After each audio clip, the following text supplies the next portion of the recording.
Welcome to the 2015 UT Social Media Week at the University of Tennessee, brought to you by the College of Communication and Information and hosted by the School of Advertising and Public Relations at UT. This year's theme, The Power of Social Media, will provide our students, faculty, and the Knoxville community with a great opportunity to gain leading-edge knowledge about the uses and impacts of social media. The 2015 UT Social Media Week at the University of Tennessee is brought to you by the following sponsors: WATE, 6 on your side; Coca-Cola Bottling Company Consolidated, Coca-Cola, Open Happiness, and Dead End Barbecue. The search is over.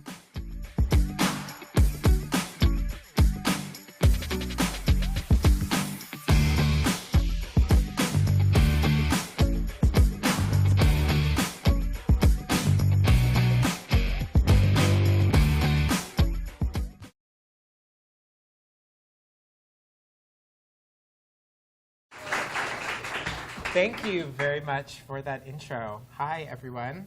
I'm really excited to be here. This is my first time doing a speaking thing like this since college. So I, of course, emailed my old professor and ran everything by her because I was horrified. But so I thought that I would just go over, I wanted to give you more of a talk from the perspective of someone who has recently come out of college, who is now working in social media and has navigated this area sort of himself. I think when you're going into PR, advertising, or social media, it's more of majoring in a skill set rather than majoring in an exact career. So a lot of the things you may think you might want to do now might change within a year or two, or might change something different depending on what your interests are. And social media is a really great way to I don't know, just put yourself out there and find new things and connect with people and network and be yourself. And so I just sort of wanted to give an overview of what I did and what works for me. And I don't know how much social you guys use or what platforms you're on, but I'm going to go over different platforms, best practices. We can do story time, examples, whatever. But social media is a conversation, and social media is something that's always changing all the time. So if you have a question in the middle of me talking, please raise your hand and we can talk about it. I'm getting nervous. Yeah, so let's get started. So just an overview of what I'm going to talk about today. I'm going to introduce myself. There we go. That's on there. Talk about finding your voice online. The general rules that I've found that I try to live by. Understanding different platforms. Working in social. Being a tastemaker, as gross as that is, going from fan to friend. I'll explain what that means later. Dealing with criticism and conflict, dealing with conflict online, and a wrap-up. So, and then questions and story time. Cool. So who am I? Why are you here listening to me speak, besides probably being required to for some classes? I was born in New York City. I have been a huge lover of pop culture from a very young age. I would read Entertainment Weekly front to back. I would read box office charts. I was like a geek, the weirdest knowledge of entertainment stuff. I'd read the previews of what a movie would make for the weekend, and then read the Friday, everything. I was crazy. And I've also sang from an early age. So those were my things that I did. And then I majored and interned in PR at Boston University. I went in undecided and then moved to the College of Communications, which was really awesome. And I had no idea what I was doing, but I thought PR would be a great place, like I said, to learn a skill set, to learn the tools and tricks that I could use in a career that I had no idea exactly what I wanted to do. You would ask me in college what I wanted to do when I grew up, it would probably be to be Kelly Rowland's manager, because I just really thought that she could use some help from, I thought I could do it better than she had been doing it, though love her if she's watching. But yeah, and I was also president of my a cappella group. I was an a cappella nerd. And yeah, that was me. And so I started using social media after college. Twitter came out when I was a junior or senior, so I did not have social media like you guys have it today. I think I posted 8 total tweets while I was in college, and they were probably the type of tweets of drinking coffee, darn, I have class tomorrow, sucks. Thank God, and that type of tweeting would have gotten me nowhere. But so my first job after college, I moved back to New York, and I worked at a boutique LGBT entertainment PR agency.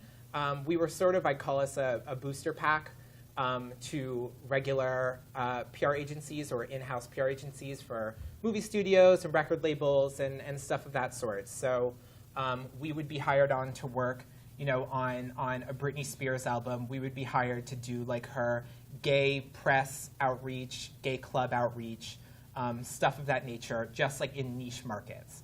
I mostly handled Nickelodeon Home Entertainment, which was our only non-gay client, which is weird to put me on, but whatever. But it was fun, and I handled all of their social media needs. So like anything that had to do with social, I pretty much like ran. So that became my niche, and that's you'll learn like the way to keep a job and the way to succeed in the world after college is making yourself indispensable. So finding that thing that you are incredible at, that you can do, that if they have to lay off people or if they have to lose some jobs, they look at their field and they're like, I can't lose Anne. She does that Excel spreadsheet so great. Can't lose her. And so they fire Steve. Why did I use my parents' name in that? That's weird. And so I slowly started to learn how to become smarter with my social media use just by doing it. And that's another thing that I'll touch on today is that I can lecture you and everyone can lecture you on how to do social and how social works. But the way you learn it is by doing it. It's like driving a car. You can have as many lessons with your parents in the car with you or whatever, but like you have to be on the highway screaming and thinking that you're about to die, and that's when you're suddenly like, I can drive a car, and you realize how to not die. And so that's really the key to social media. So you really just like getting out there and doing it on your own and making your personal accounts and running it, and seeing what works and what doesn't, and doing it yourself. And I became friends with some people online and networked with some people. A YouTuber, Tyler Oakley, really influenced probably the whole entire way my career ended up going. He was a YouTuber. He is a YouTuber still, obviously. Do people know who Tyler Oakley is? Everyone like knows YouTubers nowadays. Young people love that stuff. But I met Tyler when he only had like 200,000 subscribers on YouTube, and which was big, but it's blown up recently. And Tyler sort of taught me how to look at what people are reacting to, and looking at what the trending topics are, and figuring out how you can turn a dumb thing that you're saying about your day into something that the people following you can relate to. So if instead of tweeting like what I used to tweet, like drinking green tea and watching this stupid show, I could take into something being like drinking green tea again because I'm an awful person. Like something that's like a dumb joke about yourself that is in your vein. Obviously, you haven't gotten my personality that much yet because that joke did not work. But like translating something mundane into your own language, into a way that works for you, that people enjoy and relate to. So if you have a sarcastic, sense of humor, you can take a mundane thing and change it into a sarcastic statement that will make people be like, oh, that's so her, that's so him. That type of, that's what makes people love you online, is making people into your friend, making them feel like that friend that like rolls their eyes at you because they're like, just being him again. And so I found my voice online and started really developing a following, and I never really expected it to become something. It sort of just became like ooh, cool, I got 3,000 followers. Ooh, cool, I got 4. And then suddenly being like, oh, what is happening? And so I left PR because I wasn't happy and I wasn't fulfilled, because you succeed in life when you're doing something you're passionate at, and I just wasn't passionate at it anymore. But I realized I love social, and it was something that by doing it and by being stupid online, I learned like that it was something that I was good at, and it became innate. It became a second language. And so I left, and I started working for a small digital strategy firm called Tiny Horse. And my first project was America's Got Talent. and now I'm at The Voice for a second season now. And I work as a freelance social media producer. So I go from show to show, or from project to project, and work on various stuff with the teams there. Sometimes it's, our whole team is running the show, and sometimes we're supplementing or whatnot. It's a different, every project is a little different. But so I'm part of the team, and it's fun, and it's exciting, and it's awesome. And to be working in that world that I was crazy about and nerdy about as a child is what makes it awesome, and what I think makes me good at what I do now is that I've loved it from an early age. And if you're doing something that you love, or if you're working in an area that you love, even if it's just sort of touching on it, but not necessarily exactly what you love, like, you're going to do great. You're going to do awesome.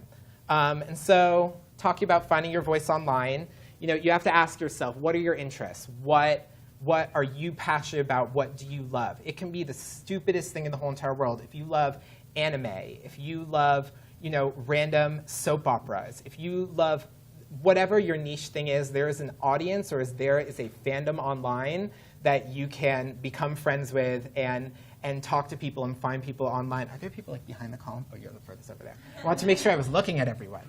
I'm like going through everything in my head that I was like taught in all my classes in college, and like thinking of my teacher like yelling at me in the back. So like, what are your interests? What do you have the most interesting opinions on? It's not just what do you love, but what can you talk about that you love? What is it that you get heated about? What gets you excited? What do you love to talk about? And then how can you make mundane things sound interesting? You can get invited to events, or friends may ask you to tweet about stuff, or to talk about things that they're doing. And it's so ineffective to have someone give you something in their own voice, or in a manner that has no voice to it, and have you tweet it out without your personality infused in there, because it won't be effective and people won't care. Whereas, like, if you find a way to take someone, for instance, I have a friend who is great at Instagram, and he takes amazing, amazing pictures. He's a hairstylist. And he had a friend who wanted him to help him gain some followers on Instagram, because he wants to do the same type of thing. And for him to give him a picture that he took that's out of his aesthetic, that doesn't work within what he does on Instagram, it wouldn't be effective on his platform to the people that he has. But he did a photo shoot with him, and took his photo, and took a photo and brought him into his world and made it into his own thing.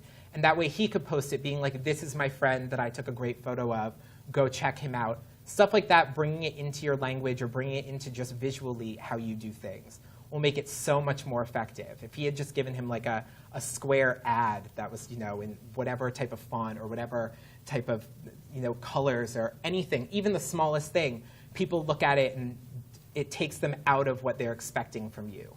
And then what do your followers like to hear you talk about? What do you find that you tweet about that you get a lot of retweets on, or that you get people favoriting? Is it when you live tweet award shows? Is it when you talk about, whatever, food? Is it whatever you want to talk about? What are they reacting to, and what gets people talking to you? And so just some general rules. Know your voice and your followers, and post what they're interested in from you. Obviously, don't dictate everything you do by those people that follow you. You should always be yourself. But tweet less about the things that no one cares about, and tweet more about the things that they do care about. Because this is social media. It's like you would never sit in a group with your friends, and when you bring up a topic that no one cares about, you're like, oh, never mind. You wouldn't just keep talking about that, or else your friends probably won't hang out with you anymore. And then know what each platform is best for. So I'll go through a lot of the platforms and different stuff and tricks, and I'm sure a lot of the stuff you already know, but sometimes it's good to just hear it from a different perspective, or from some guy from LA wearing a green cheetah print shirt. And then know when to cross-promote your best posts. So not everything needs to go across the board. Some things are good for Instagram, but won't work well on Twitter, so don't post it there. Some things are great for Snapchat and are fleeting, interesting whatevers, because you can post anything on Snapchat and people will love it. And it's not going to be great for Twitter or another platform. So know when to cross-promote. And just be the best you. We all have, our personalities are big and wide, and we have things that are great and things that are boring and things that are interesting and things that are whatever.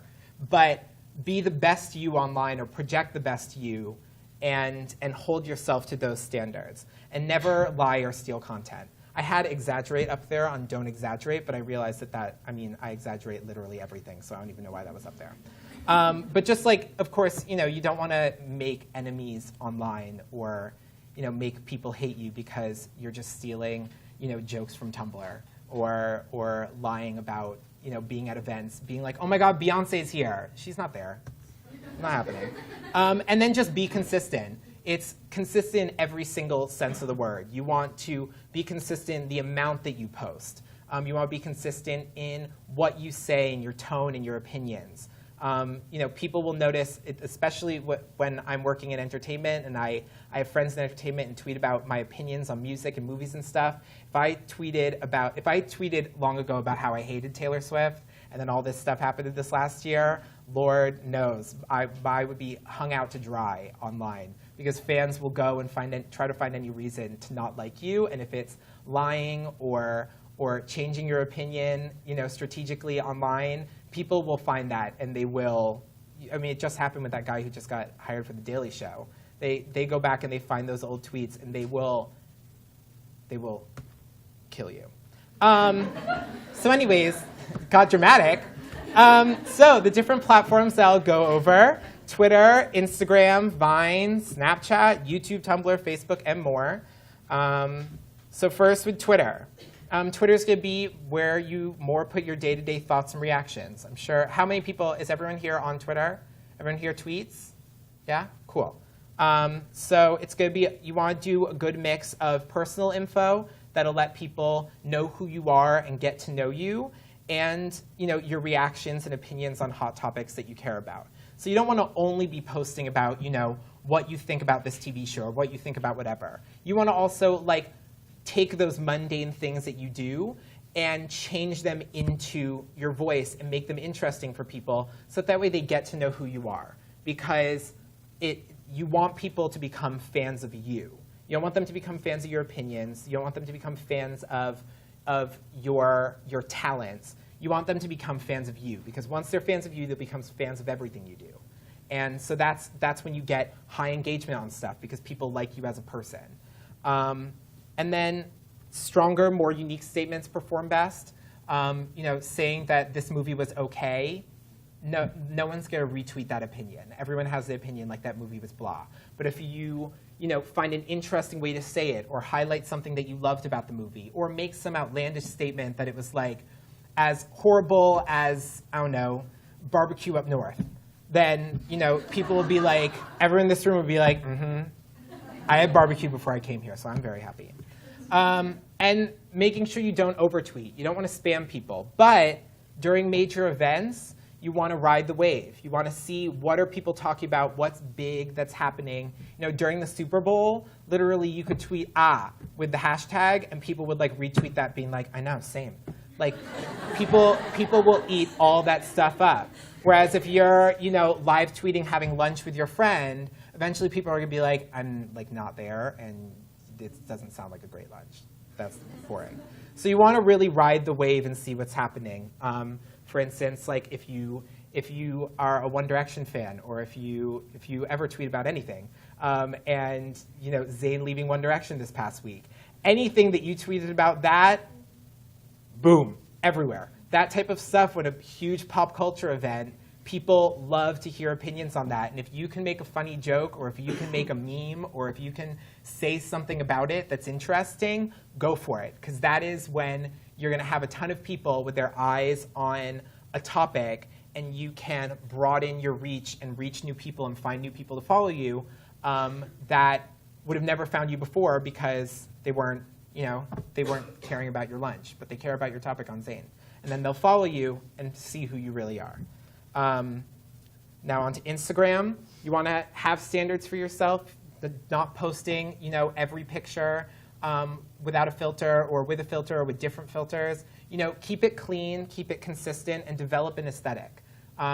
You want your pictures to look when people are looking at them all in the blocks along, you want them to look generally like similar, or at least look like it's like you're doing a gallery.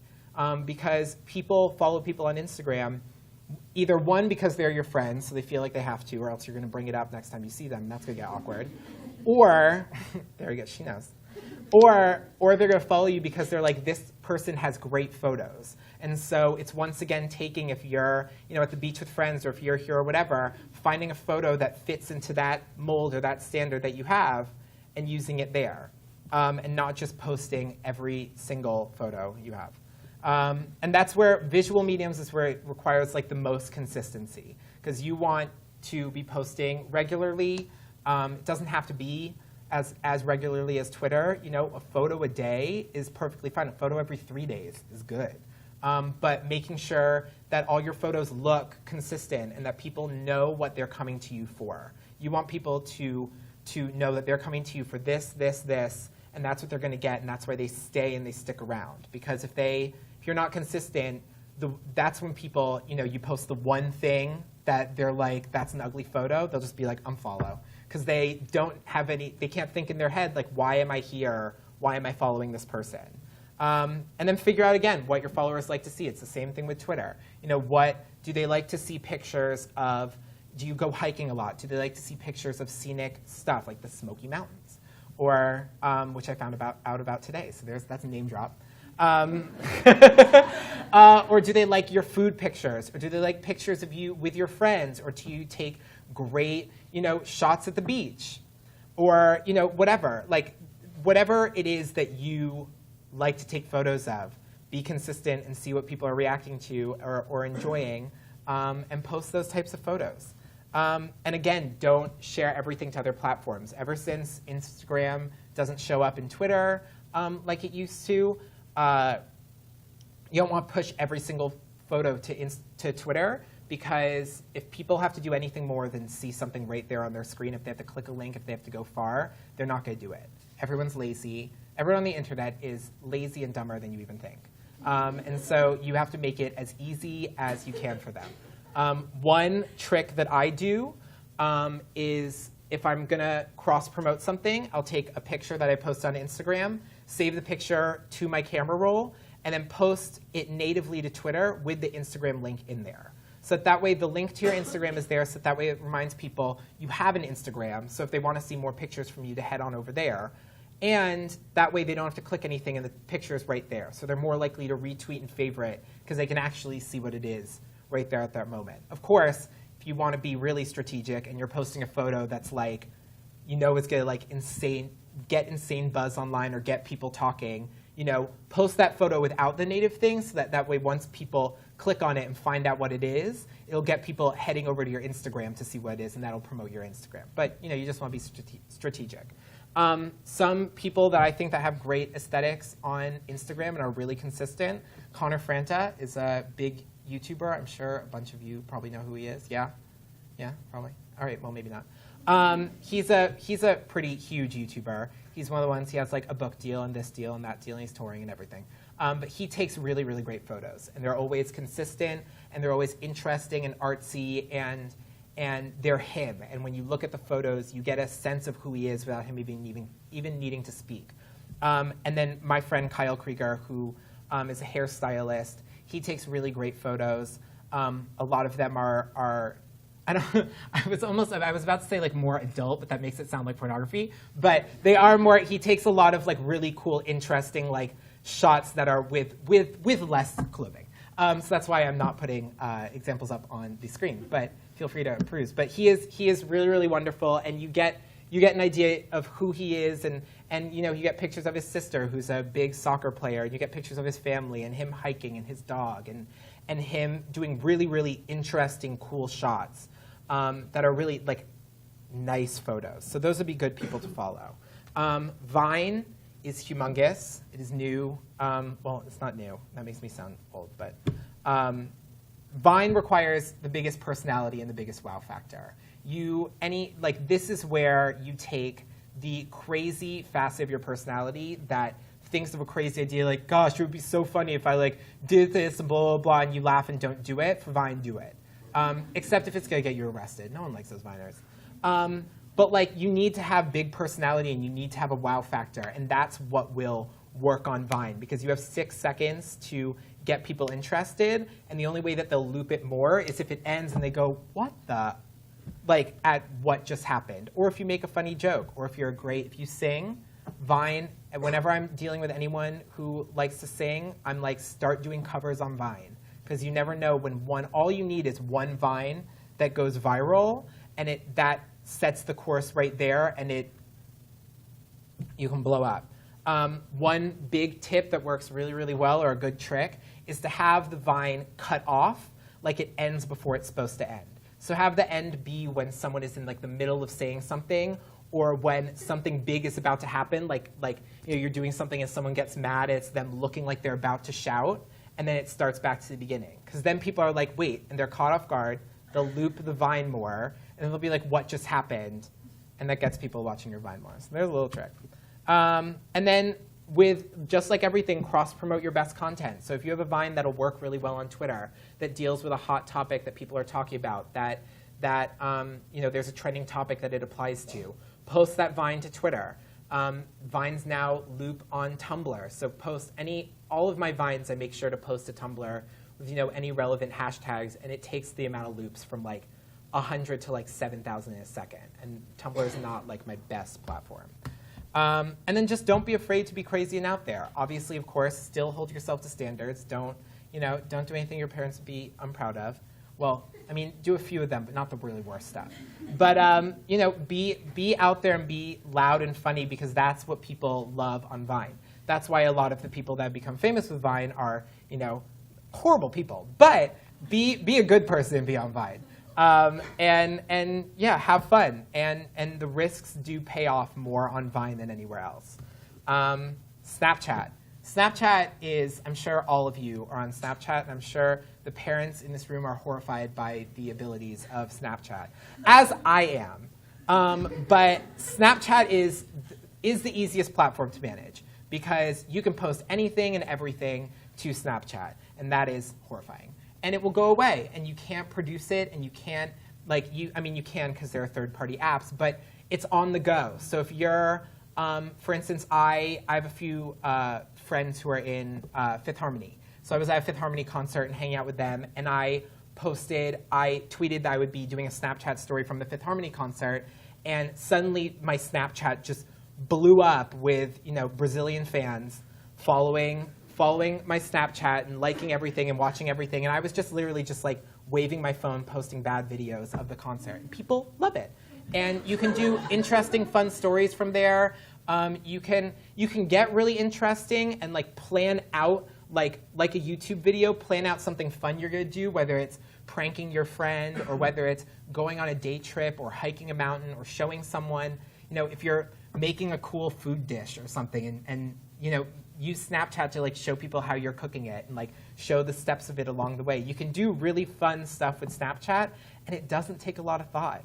All you have to do is cross-promote it when you're doing fun stuff. Post on Twitter, I'll be Snapchatting from this fun event, and fans who find it on Twitter will head over to your Snapchat, and stuff like that. And that's how you gain people on Snapchat. Because Snapchat, it's not one of those platforms where people can retweet you or reblog you and you find new people that way. It's all cross-promotion that helps on Snapchat. So just have fun and just be yourself. The audience is very, very young, and it's the people that just sit on their phone, which is probably all of us. And yeah, cross-promote on other platforms when you're doing a story from a big event. Yeah, so like when I do end up going to the 1989 tour or something this summer, I'll of course do like a Snapchat story from there, and that'll be something big. Or I know what people like to hear from me, so those types of big things, do a Snapchat story from, and you'll get all the young people. And young people are the best people to be following you online, because they just love everything. They're so excited, so much energy. And it's also a great place to talk to fans and notice them. If you find yourself gaining followers on Twitter, or if you find yourself gaining followers on any social media platform, you'll experience, the whole revolution of people being like, notice me, follow back, talk to me, anything, say my name. And Snapchat is a great place to to randomly talk to people or reply to people because it's not going to clog your feed. You can reply to everyone on Snapchat and be like, hey, or a cute selfie, or don't send me that. And they can screenshot it and be like, they replied to me on Snapchat. Whereas like if you reply to everyone on Twitter, Lord, that would, I mean, it just clogs everything. And then, of course, there are other platforms. YouTube, great place to make fans feel like friends. Video content is the #1 way to get people to know who you are. Just hearing the way that you talk, the sound of your voice, the way that you crack a joke, the weird way you do your hands like this, the weird way I just like make a weird joke when I feel like the room is not enjoying something that I'm talking about. Stuff like that, that's how you get people to become fans of you. That's the best way to get people engaged and excited about who you are as a person, and not just what you do. So you really want to, it's stupid things like making sure you smile, look inviting, show different sides of yourself, share stories and interests, talk like you do with your friends. You should be talking, if you do YouTube videos, you should be talking to a camera like everyone that's watching is a friend of yours that's over at your house for like a sleepover or for whatever you're doing. Do people even do sleepovers nowadays? I don't know. But yeah, like YouTube is huge, and people can make careers out of it. And the internet is a place where you can, all these platforms are places where you can just get a leg up or get a leg up on people noticing you or networking or launching other stuff that you want to do. You could become a YouTuber and get people loving your personality, and if what you really love to do is cook, or what you really want to do is have a cooking show one day, you gain enough followers or whatever, you could become, there's Grace Helbig, who's about to have a talk show on E! Premiering on Friday, and she's been a YouTuber for years, and she might not have gotten her foot in the door. She hadn't have gained such an audience online from YouTube. And now she's going to do great because she's amazing. And then there's Tumblr. Tumblr is a lot less rules. You can really make it what you want it to be. I'm not really going to touch on it that much today, just because I think Tumblr is a more personal platform. It's not. It's what you want to do with it. If you like pictures of food, if you like pictures of football, there we go. Hot topic here. If you like pictures of whatever, if you like funny jokes or celebrity jokes, or if you're just like a big, huge One Direction fan and just want to reblog everything One Direction, you can find a fan for those types of things online. And Tumblr is also a great place to cross-promote content. So if you have a great tweet that you posted that's doing really, really well. For instance, I tweeted during the Grammys, Taylor Swift, everything's going to apparently be another Taylor Swift example, because that's where, where's that poster? So there it is. So during the Grammys, like Taylor and Kanye West took that picture together, and it was like I think the first picture they've taken since like he, was awful. And I posted like another war won while Obama was in office with the hashtag, and it like exploded on Twitter. I thought my computer was gonna like die. Not a humble brag, but it like did really well. And so I went and I took the picture that I posted it with and took a screenshot of my tweet and put it at the bottom of the picture and posted the picture with my tweet on it on Tumblr and had that photo linked to my tweet, so that way it could gain a new audience on Tumblr and get reblogged and look cool like a photo, not just like a tweet on there that's dumb. And then if people clicked on it, they would end up on my Twitter and find me. And that ended up, it took off on Tumblr too, and it ended up bringing people over that the tweet kept on going. It's the little things like that. If you make a funny joke about a photo, if you make a funny joke that can go with a photo, find a way to take that tweet and make it into sort of like a rebloggable piece of art or a rebloggable piece of content. Any way that you can always repurpose that stuff is great. And then, of course, there's Facebook. Facebook, unless you get to a place where you have a ton of followers and you're incredibly successful and you create a fan page, then you'll manage your fan page as you manage your fan page. But not many people, I think, will get exactly to that place. If you're working for a brand, that's different. But things that work well on Facebook, though, if you're just doing your personal stuff, native uploads of video are huge nowadays. If you upload any type of video on Facebook, it's their new thing. So it just the algorithm just helps videos perform really well and pushes them to the top of your feed and makes them autoplay annoyingly all the time. And it really just matters if you use it for personal or business. And then, of course, there are new platforms that come and go every day. Periscope and Meerkat are new platforms that just launched a little while. Do people know what those are?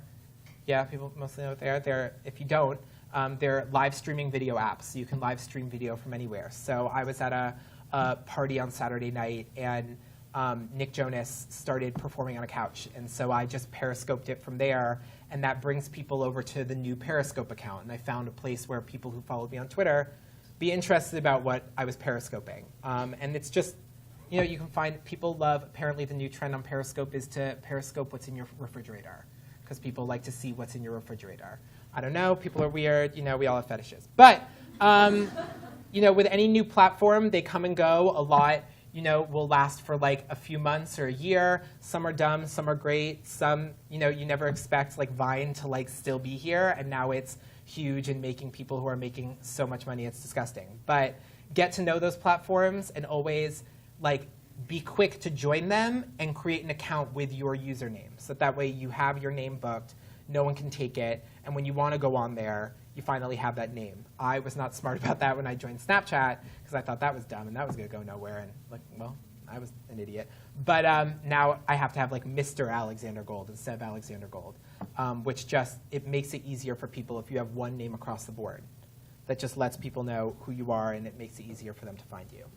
So a little bit about working in social. A lot of what I'm talking about is going to be more of like being a tastemaker and being an influencer and how to leverage yourself online and leverage your interests. But you might find yourself working in social too and taking those abilities and applying it somewhere else. And so just a few good things to be aware of. Making sure you're on top of trends. So whatever you're working on, making sure you know everything that is within that circle that thing is in. So if you're working in something in entertainment, knowing everything that's happening in entertainment at the time, because, and knowing everything that's happening in like national news. You don't want to be the company or the brand or someone who, there's a shooting and you by mistake have a tweet that's like, we're about to blow this up. And you're just like, oh no. So you always want to be on top of trends so that way you can catch stuff and you don't. The internet is waiting to see people fail and is waiting to like blow up those instances when someone posts something dumb. And if you're one of those people, maybe that's something you're looking to do, but probably not because you want to have a job. And so double check everything. Make sure, of course, there are no errors, no spelling errors, everything's tagged correctly. Anyone that works in social that tells you that they've never made a mistake or freaks out at you like they've never seen a mistake before is a liar. And it will happen, and it's just about catching it quickly and before the mistake is up there for too long. And hopefully it's not that bad a mistake. And then being friends with everyone. Like it's a great principle to have in life. It's a great principle to have in general. But being friends and being friendly with everyone, because you never know, if you're working on a show or on a movie or if you're doing social for a celebrity, or if you're doing social for a company, if you need to go to an event and get content, or if you have to go somewhere and grab anything, or get any type of content, or work with people that are not in social. Newsflash, people who don't work in social most likely don't know anything about social or don't understand what you do, and sometimes will devalue like your position next to theirs. So you have to get in there and still like prove yourself, or at least be friends with them so that way they'll want to work with you and help you get the great shot, help you, get access to something that no one else is allowed access to, but you need a good shot for social. So just being friendly, being nice. And then know when and when not to go for the selfie. If you're ever working on an instance where, you're doing something cool, there might be times when it's appropriate to, take a picture for your own personal use, or you're in a friendly manner with someone, or, you're doing something great and they're building something amazing, you're at an amazing location. There might be a time to go for a picture. And there are times when they're not. And there are tons of events or places I've been or things I've worked on where, of course, I would have loved to just like bum rush and be like, I love you, take a picture of me. And that I would not be working anymore if I did that. I probably shouldn't still have a job. But regardless, know when and when not to go for that picture. Sometimes it's just about knowing when to stand back and do your job, and not be that crazy person. And sometimes it's about knowing that people might get mad at you for a second for running in and getting the shot that you need, but you just need to get it, because in the end, people will forget being mad at you a day later, but you'll have the amazing shot and it'll work. So sometimes in stressful situations, it's about just making that last-minute call that I'm just going to go, do what I need to do, get it quick, and get out, and just like let people yell at you. And then just making sure you know all the rules up front. Every single place is different. Every single job is different. You know, you might be allowed to say certain things or talk to certain people, or you might not be allowed to talk to certain people. You might be granted access to certain places. Just know every single rule, because the last thing you want to do is make enemies, because you want everyone to work with you and help you get the best stuff you can get. So, being a tastemaker. You want to make people want to have you at their events. So people invite you to events, and I get invited to events all the time because people want me to tweet about stuff or post about stuff or advertise what they're doing. And so it's about figuring out great content, what your opinion is on it, making sure you have something positive to say. So getting the best content when you're there, finding something positive or original to say, or just say nothing. Once again, don't lie and copy and steal any content, but figuring out what you can say from the event. If you go to an event and it is awful and is horrible, and you can't find a single nice thing to say, just don't even say anything, because they'll be less mad at you for not advertising, but just being there, so maybe they can tweet a picture of you being there, but they'll be less mad than if you go to their event and are like, wow, the appetizers here were so disgusting. So making sure you have something positive to say. An example for me was I went to an early screening of the movie American Hustle. And it was before the Oscar buzz had started. It was before people were really talking about it. And so I didn't know how really to relate it to my online audience. I did like the movie, but posting just a generic review about American Hustle was a great movie, go see it, no one's going to care. But I tried to think of, okay, people love Jennifer Lawrence. Everyone loves her. She literally is like a walking rebloggable meme. And so I thought of how could I relate her character in this to Katniss, to Hunger Games. And so I tweeted something about how it was like American Hustle was great, see it if only to see Katniss drunk, acting like a lunatic, and Jennifer Lawrence is Queen. And I got into the subway and got home, and it the whole Jennifer Lawrence fan community, because everyone has a fan community, had just blown it up out the water. And it was the most successful tweet from the event because I had found an angle. Whereas just tweeting that you're seeing a pre-screening and it's great, it just doesn't, you need that strong original content, something in your voice, something that sounds like you, that is interesting and new. And then making sure really just not sell yourself too much.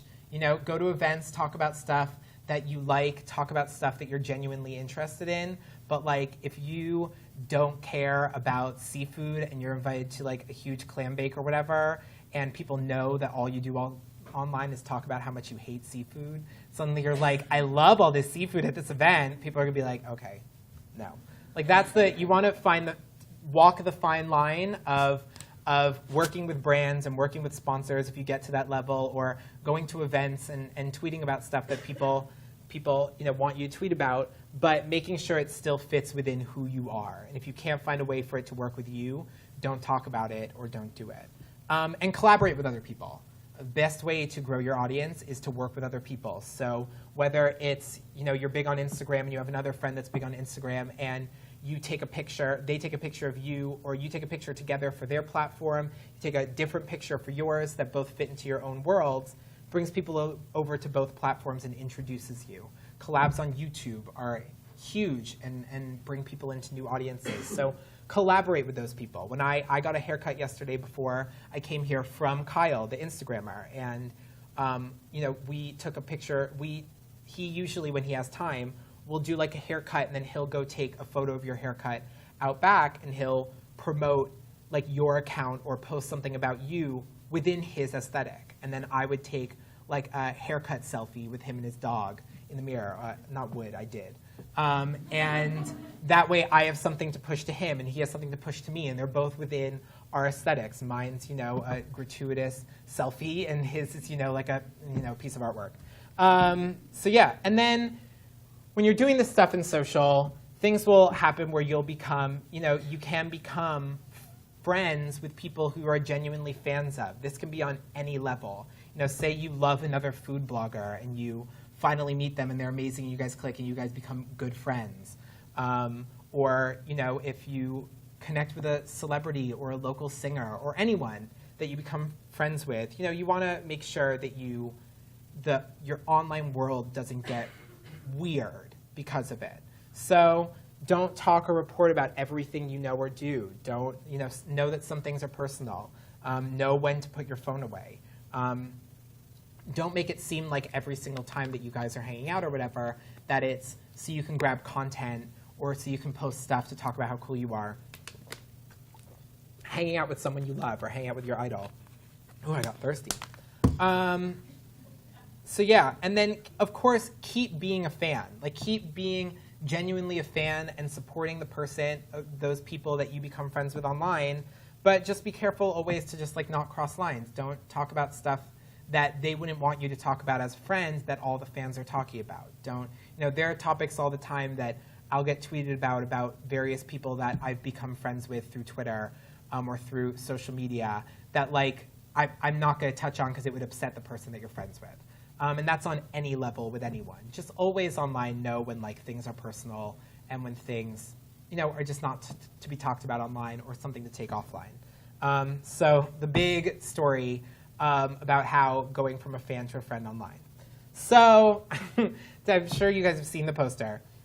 So I've been a fan of Taylor Swift for a while. I met her 3 or 4 years ago backstage at the Speak Now tour when my friend wrote an article about her and she sent him a handwritten note, thank you note, and her tour manager's cell phone number, and we went backstage at Madison Square Garden so she could meet him. And it was genuinely, she was the nicest person in the whole entire world. She met him, we took a photo. It was I barely talked to her, but it was his moment. So last year, I tweet online a lot about pop culture, about music, about anything in entertainment. So I tweet a lot about how much I love Ed Sheeran. And we had a conversation online 2 years ago in 2013 where I tweeted that I was waiting for Taylor Swift and Ed Sheeran to do a Watch the Throne album. And I didn't tag either of them. I just wrote their names. And within 5 minutes, Ed Sheeran replied and said that they had a song called Two Pale People in Berlin coming out next week. And I guess he had been searching his name online or just trolling himself. And we had a back and forth for about 5 tweets that ended with me being next time you're in New York, I would love to buy you a drink as a friend. I felt like I needed to clarify that, that I wasn't publicly asking him out on the internet, even though Ed is the coolest guy, so I'm sure he would react to it. But I never expected anything to come of it. So one night on a Friday the 13th, I tweeted Ed Sheeran that I was praying to Taylor Swift that I would find a way to see his show the following night. And I am out walking my dog and I get back to my apartment, and Ed Sheeran had DM'd me with his personal email address saying that he would put my name on the list for his show the next night to come see the show. So I went to a concert, and I ended up having an all-access pass, and my friend didn't have an all-access pass, and he was just go. I don't want to see you for the whole entire concert, go have fun. So I walked around backstage, and Taylor Swift was there, and I went backstage after the show, and was backstage having drinks with Ed and his crew, and a rapper named Hoodie Allen was there who I didn't know who he was, and I feel really bad about that. But because I totally was good luck with your independent music, that's so exciting. I had a complete conversation with him being oh my God, so you're doing Macklemore? Is that what you're trying to do? That's so cool. And I later went online and saw that he had 400,000 followers and was verified, and I was just awesome, great, cool. I had the longest conversation with him, thinking that he was just talking about some thing that he wanted to do that was oh great, that's so exciting. Good luck with that.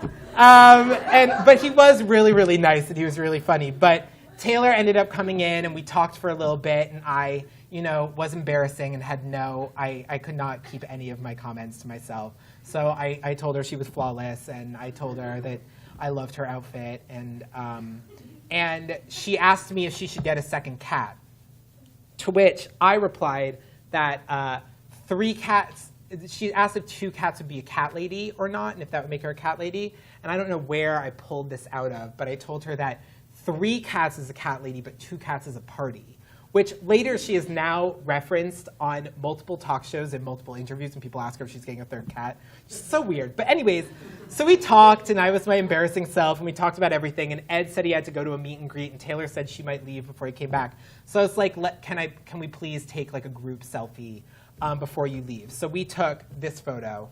We took a bunch of photos, but that was one of the photos that we took, and I said, let's do Taylor Swift's surprise face. And she was really excited about that. So we took this photo. We took a few. I posted them like from the corner of the room when like no one was looking while I was sitting there like crapping myself. And I posted them online and like left, and the Taylor Swift community like blew up. Half of it was like, who are you? How the hell did you get back there? Why? Like, you aren't a fan of her. You're fake. Like, you didn't even buy Red. And I'm like, I mean, I did. But, like, that's how online gets. Like, they'll see a picture of someone, and their first instinct is anger, and their second instinct is, who are you? So then they do investigative work. So there were Tumblr posts about how I was a writer on the album, which would have been such a bad album. Can you imagine? I like sometimes have to delete and repost tweets like 4 or 5 times because of like a typo or something like really, really anal. So it would have been a bad album. But there were all these posts, and everyone reacted. And about a week and a half later, I get a call from my friend Sam, who I had originally met her with, that was like, okay, so I just got off the phone with Taylor's publicist, who called me because she saw the photos that you posted online. And I'm literally suddenly sitting there being like, oh my God, I'm about to be like blacklisted by Taylor Swift. Like, she hates me. I'm gonna be deported. Like if Taylor Swift doesn't like you, like what? Like I'm like my Costco membership's gonna get declined. Like, who knows? And so he tells me that Taylor, her publicist, saw the photos, showed them to Taylor, and was like, who is this kid? Why do people care? Oh, and I forgot to bring up the point. So there's a huge online community of Swearin fans. Do people know what Swearin is? It's people who ship, and ship is when people like 2 people together. So it's whether you like your favorite 2 characters on TV, if you like Ross and Rachel, or if you like, what is it, Joey and Pacey from Dawson's Creek? That's too old. Chuck and Blair. There we go. There we go. I'm back. I got you guys back. And so people ship Taylor and Ed Sheeran together as a couple. And as friends, they just like love them together. So apparently this was the first Swearin selfie, as people were calling it, in like ages. They hadn't like taken a photo together. So this was like the first photo. And she had also, So, I lost my train of thought because I was about to talk about something I shouldn't talk about. But anyways, so we took the photos, I posted them online, and the Swearin community ate them up. And Taylor's publicist had called Sam being like, I want to get in touch with this Alex guy. Like, I showed Taylor the pictures because I wasn't sure if he was like a stalker crazy person or if he was like a cool, like why people cared about the photos. And Taylor said he was cool, like he was really funny. We should invite him to this video project we're doing. So she invited me. I got on the phone with her, and she was like, Taylor loves her fans. She thought you were so funny and so nice. And she was like, that's going to be like my tombstone. Like, and so she was like, Taylor wants to fly you out for this special video project we're doing in a week and a half, put you up at a hotel, we'll fly you out, pay for everything. And it was just like I had to sign like a non-disclosure. I couldn't talk about any of it. I somehow worked it into a work trip because it just happened to be that all of my people from America's Got Talent were going to be in LA for 3 days over the 3 days that I had to be in LA. So it's like, oh my God, what a coincidence. Like, my family has an event in Los Angeles, so I'm gonna be out there. So I flew out to LA, and her publicist picked me up at the hotel, and it ended up being the Shake It Off video shoot. And so I got there, and she had gotten a bunch of fans, extras, and people, and she had flown out me. There had been 4 people that she asked to be in the video as like her friends, which that was the weirdest day of my life. And they were like, oh, this is a friend of Taylor's to just come on by. And I was like, And so I got there, and there were tons of fans and extras and people there, and it ended up being the video, and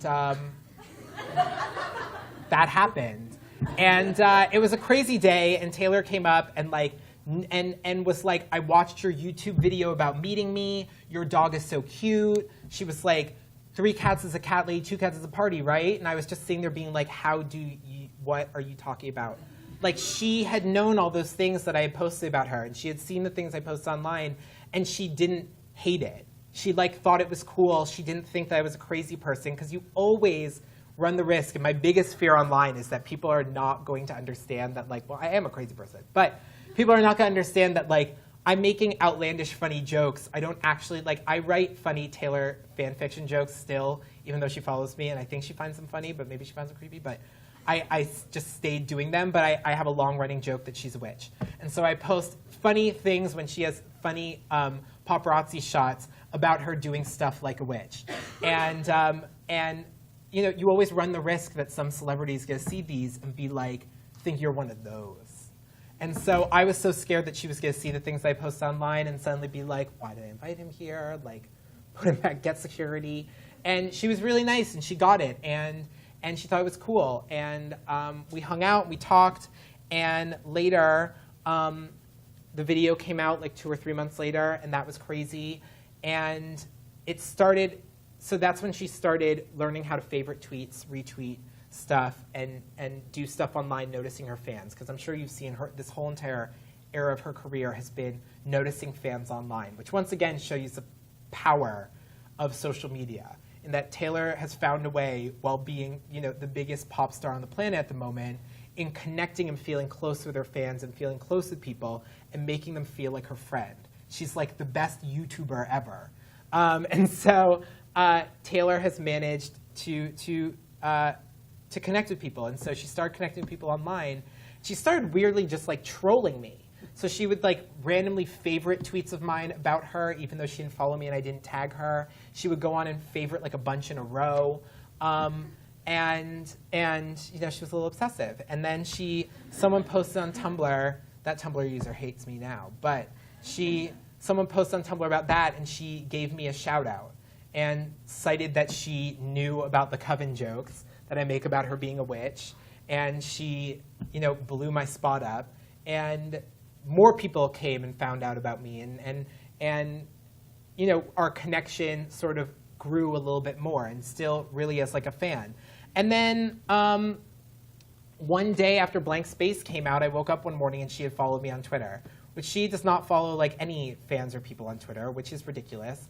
But that all came because she learned who I was through online. We had met in real life. She knew that I could, I never talked to anyone about the Shake It Off video. I never spilled secrets. I never talked about stuff that I shouldn't talk about. You treat people as human beings, as people. And she knew that I was someone that she could trust. And, she had said, this was a nice DM that she said, which was really nice. I realize now it feels like I'm humble bragging, but whatever, I am a little bit. But this is a connection that grew via social media, and this is something that, this is a crazy incidence, and it's totally ridiculous and nuts, but it's something that happened because of how I use my online presence, and because I only talk about positive things that I can find in people. If it's negative, I try not to talk about it at all, unless I don't care about them. So I tweet a lot about Chris Brown sometimes. But if it's you try to tweet nice things and be a good person. And so what ended up happening is that Taylor was an advisor on The Voice. And so I started working on the show right when she was about to air. So I got to be a part of doing all of that stuff when she was on air and doing some cool things. I was able to use that knowledge from my own personal random nerdy geeky likes, and was able to apply that to some successful stuff. And Taylor ended up coming and performing, and she didn't agree to do any social stuff on the show. She was just so busy, and so I got to see her and do some stuff with her there. And she ended up having me be a part of her performance on the show, which was ridiculous. And I'm probably peeing myself in that picture. But just like ridiculous things can happen. And so it's like, it's just, I mean, what? That's the power of social media, is that you can leverage yourself and your personality and show the best you and connect with people and network and broaden your horizons to way more than you ever imagined. Taylor Swift might not be your favorite person. It might be, you might cook and love Giada De Laurentiis or love Rachel Ray or one of those people. And maybe through online, through posting a ton of food pictures and tweeting them thoughts on what they're cooking, you can connect with that person. But I've happened to, because I work in entertainment, it helps a little bit. But I've been able to connect with a lot of these people that I'm genuinely a fan of and forge relationships with them because of my presence online and because they learn who I am online and learn to trust me and learn that I'm, not an awful person, hopefully. And you guys, anyone can do that. Anyone, that possibility, there's no glass ceiling with the internet. You can reach anyone and everyone. Well, not anyone. I'm sure Barack Obama is not going to reply to you. But so with all of that comes criticism and conflict and negativity. I cannot tell you how many, the number of horrible, negative, awful things that I have read about myself on the internet. And you will, it is such a contrived, dumb statement, but the haters online do make you relevant. It really is very, very true. The minute that you have someone online who hates you so much that they want to tweet something about how much they hate you, you've had some type of impact on them. Obviously, if they're tweeting stuff that's all true, reassess your life a little bit. If they're that person is awful and horrible and does this blah, blah, blah, and you're I do. Oh no. Reassess then. But if they're, saying stuff hey, this guy is a fake fan, or he's ugly, or he's this or that, or whatever, it's you're talking about me. So whatever. So those hateful and angry comments will come, and you just have to ignore them. The worst thing you can do online is start replying to those people, feeding into it, letting them know that they've gotten to you. Because the minute that they know that they've gotten to you, it's like giving crack to someone who loves crack. It's just they get so excited just about that type of stuff. And so just consider all criticism carefully. You can learn from your harshest critic online. So if you really do say something online that in your head might not be problematic or offensive or something, and someone replies this that actually is offensive, that's when you come back and reassess for a second. I tweeted something about wishing people would lay off jokes about Bruce Jenner and his situation, and I used the term sexual identity. And a friend of mine who works at GLAAD, sent me a text message and was would you mind revising that tweet? The respectful thing to say would be gender identity, not sexual identity. And that was the moment I was of course I'm going to delete that. Those are the types of, I'm not going to respond and be hater. Those are moments when you see something that you said online that might be something that to you have no idea is offensive to another person, or is something that people don't like you saying. But take it in and reassess, and yeah, and then just make rules for yourself on how to handle those situations online.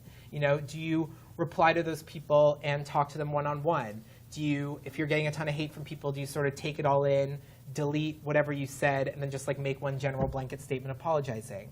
Or do you ignore? Just make those rules for your standards for content and what you want to be online. And also understand how you want to relate your personal world to your social media presence. One major thing that I always face with having this following online and being an influencer is I don't post about everything. And I don't post about every meal that I have with friends, but I might post about a meal that I have with someone who the people who follow me online do enjoy. I might post that that I hung out with Taylor backstage at The Voice, but I might not post that me and Jack had chicken fingers after The Voice, at wherever, a chicken finger plate, I don't know. I might not post about that, but I have conflict all the time with people who'll be why didn't you post about having brunch with me? Why didn't you post about whatever? Why give me a shout out online? Give me this. And those, you'll get those and learn how you want to relate your world online and learn what you want your online presence to be and stick to that. And I post about friends, of course, and I post about the things I do, but I don't post about everything. And those people that suddenly make it a conflict or make it an issue and don't get it, unfortunately, sometimes those people they won't get it. And if they were really your friend or something, they would understand that this is more than just a personal thing. This is sort of like a business or a world online. And so just learn how you want to connect those personal things to your social media presence and how you want to deal with and understand that conflicts may arise with people who are thirsty.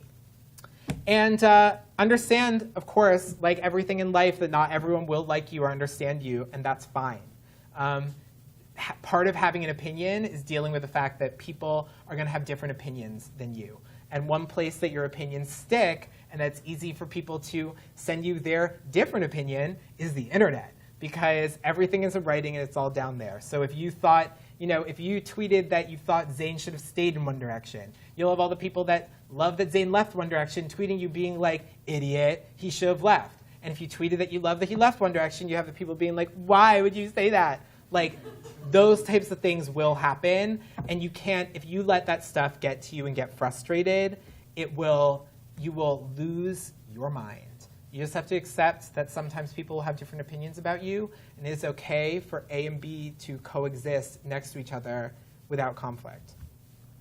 And then respect how others use their presence and how you use yours. So, I have friends that are very self-promoting, and self-promoting, that is not a word.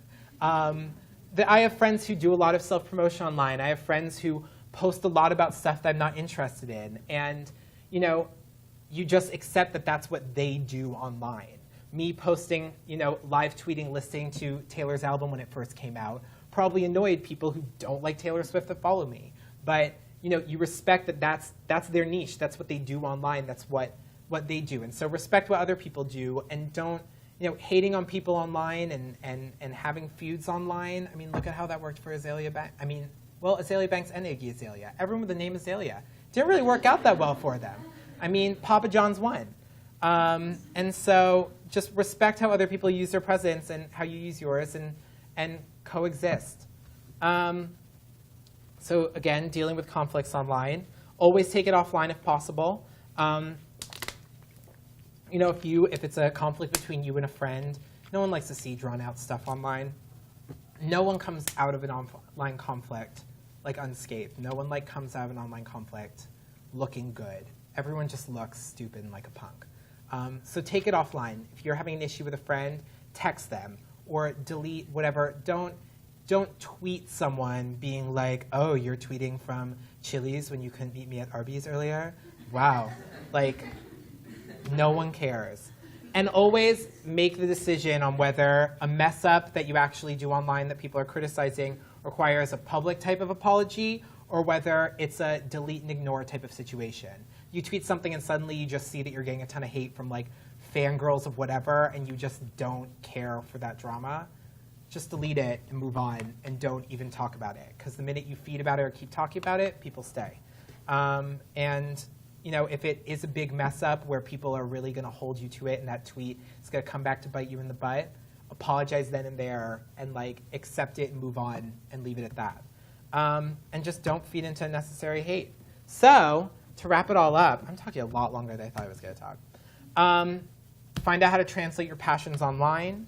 Be authentic, but be smart. Use every platform differently and strategically. And have fun and show people the best you. Because when they become fans of you, they support everything you do. And the biggest rule of them all, always, is to be kind. And that's where you can find me.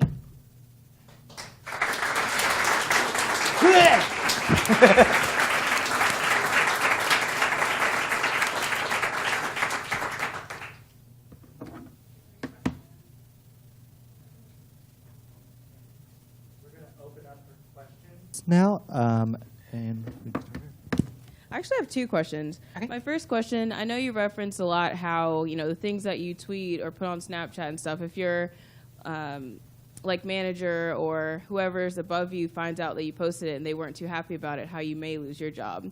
So how important do you think it is for high school students and even college students to be wary of what they post online, especially like on Twitter? What's considered as too personal of information to post? I think everyone should have their own rules for themselves, or should know.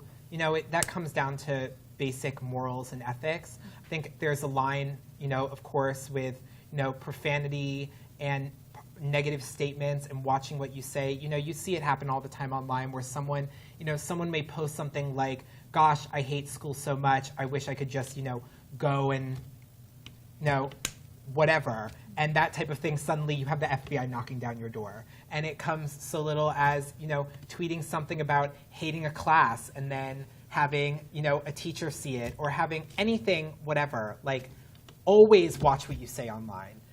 Especially for me working in entertainment, like if I don't necessarily like a certain artist, or if I don't like a certain thing, what happens if 5 years down the line, say I tweeted something about hating, Sierra. I don't know why I use this. I love Sierra. But, if I tweet something about hating Sierra, and then 5 years from now someone's like, Sierra is doing a tour, like, would you like to do social media?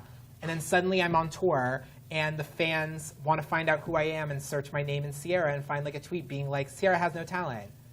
Sierra's going to come knocking down my door and I'm going to be out of a job. So you always want to watch everything you say. Every dumb thing that you post online will and can come back to haunt you the minute, like, it's there. It's online and it's there. Snapchat, Snapchat is risky. It's really, really risky. And it's horrifying from a standpoint of a parent. It's horrifying from the standpoint of any type of authority figure or anyone, that has to watch over what people post. Because they could post something that is completely not okay, or a spoiler, or something backstage, or something anywhere, and you might not know. So be careful of everything you post online. Before I started working on social media, I downloaded my archive. I deleted a lot of tweets. Because, when I first started using Twitter and stuff, I used it very personally. So I would tweet a lot about everything I was listening to, every thought on TV, every thought on movies, like every thought. I was annoying. And I look back now and I'm like, God, thank God I had at least some level of a line there, because I see some things that teens and young people post, and especially about poking at weight, at age. The online community is there's a lot of social activism online, a lot of slacktivism, because it's a lot easier to be active online and then not actually do something in real life. So people take large stances online, and if you tweet something that toes the line of homophobic or racist, or even like the smallest that gets at any small community, someone will find a way to deem that problematic, and that could come back and haunt you in a very, very bad way. I've tweeted things before that I thought were like funny jokes that I didn't realize that would be offensive, and people, out of nowhere, where suddenly it's like a oop, delete and move, like run. And that's like how that worked. So really, be careful. I can't say that enough. That is one rule that I did not include on my slides. Be careful of everything you post.